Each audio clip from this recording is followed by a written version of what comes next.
Hi po. Ngayon pupunta naman tayo sa astronomy. Astronomy. Pag-usapan nga natin yung planet Pluto. Bakit tinanggal siya dun sa 9 planets dati? Diba dati yung Pluto, Mercury, Venus, Earth, Mars, hanggang sa Pluto. Bakit tinanggal yung Pluto?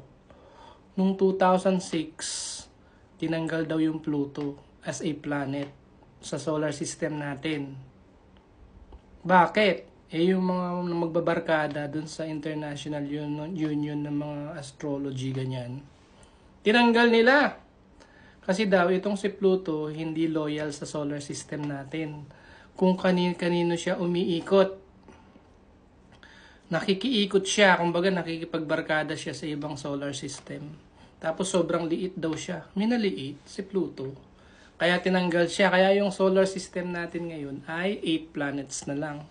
So, ang lesson na matututunan natin dito, ikaw, huwag kang paikot-ikot kung saan-saan. Maging loyal ka. Mag-focus ka lang dun sa jowa mo. Di kung saan-saan ka umiikot. Ha?